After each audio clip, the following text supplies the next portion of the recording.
Position 48 এ আমরা দেখব 31 থেকে এক্সচেঞ্জ ফর মানে বদলি বা বিনিময় করা, কোনোভাবে এক্সচেঞ্জ বাই বলা যাবে না, বলতে খুব ভালো লাগবে যেহেতু আমরা বাংলা অর্থ বুঝে বুঝে যখন পড়তে যাই এক্সচেঞ্জ বাই কথাটা আসলে আমাদের ভালো লাগবে, বাট এক্সচেঞ্জ ফর লিখতে হবে he exchanged his collection of match boxes for some foreign stamps.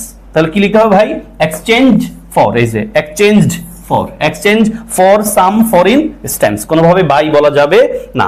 32 তে দেখেন ফেইল ইন, এটা আমরা দেখেছি ফেইলের সাথে ফেইলের পরে টুও বসতে পারে যদি ভার্ব আসে, fail to pass, fail to get, fail in, ফেইলের পরে কি বসছে? ইন, কোনোভাবে ফেইল ফ্রম বলা যাবে না। Steven fail in maths last year, ম্যাথে ফেল করছে গত বছর।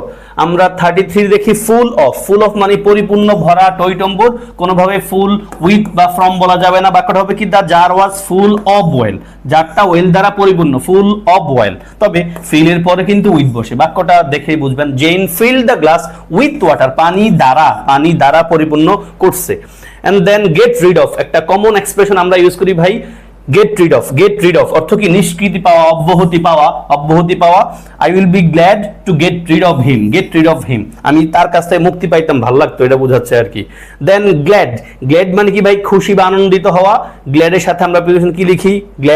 Glad of, glad about, from বা উইথ নয়, বাক্য পড়েন।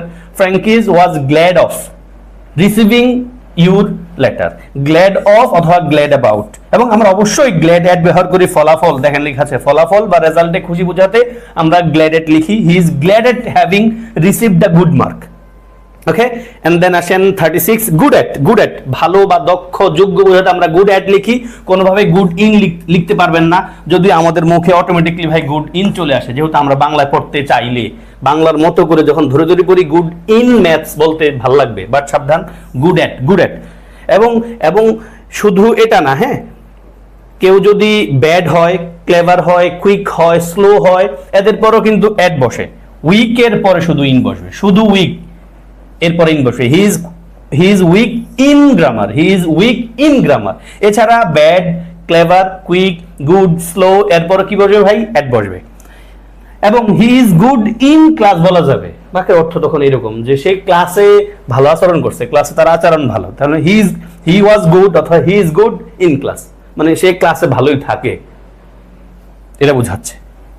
দেন আসেন ভাই 37 গার্ড এগেনস্ট, ভাই এগুলো সব পরীক্ষা আসছে। গার্ড এগেনস্ট মানে সতর্ক থাকা, সাবধান হওয়া। গার্ড ফ্রম নয়, বাক্যটা পড়েন, you must guard against bad habits, তোমাকে অবশ্যই সতর্ক থাকতে হবে, সাবধান থাকতে হবে এই ব্যাড হ্যাবিট থেকে। এবং আমাদের সবার 2-4টা ব্যাড হ্যাবিট হয়তো আছে, আল্লাহ তাআলা যেন আমাদের এই ব্যাড হ্যাবিটগুলো থেকে বাঁচার সুযোগ দেন। সময়ের অপচয় হয় ব্যাড হ্যাবিটের কারণে, যেটা আমাদের সফল হতে বা সফলতা পেতে একটা বড় অবস্টেকল। দেন আসেন ভাই গিল্টি অফ অপরাধী বা দোষী, কোনোভাবে গিল্টি ফর লেখা যাবে না, ফর আসলে আমাদের কাছে ভালো লাগে, but guilty of. He was guilty, he was found, তার পাওয়া গেছে গিল্টি অফ মার্ডার, মানে সে খুন করছে এই জন্য সে দোষী। Okay, guilty of murder. And then 39 এ দেখেন ইন্ডিপেন্ডেন্ট অফ, স্বাধীন, independent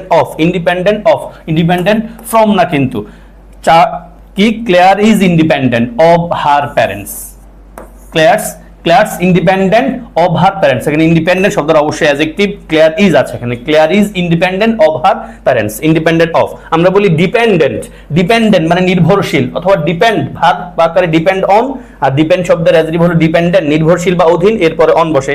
R child is dependent on its parents, বাচ্চা তো অবশ্যই প্যারেন্টসের উপর নির্ভরশীল হবেই। দেন ইনডিফারেন্ট টু উদাসীন, যেটা আমরা পড়েছি ব্লাইন্ড টু, তারপরে ডিফ টু। ব্লাইন্ড টু মানে কিন্তু উদাসীন, মানে চোখে দেখেও না দেখার ভান করে, ডিফ টু দেখেও শুনেও না শোনার ভান করে, এটা ইনডিফারেন্ট টু, উদাসীন। দেখেন দে আর ইনডিফারেন্ট টু পলিটিক্স, তারা পলিটিক্সে কি? উদাসীন।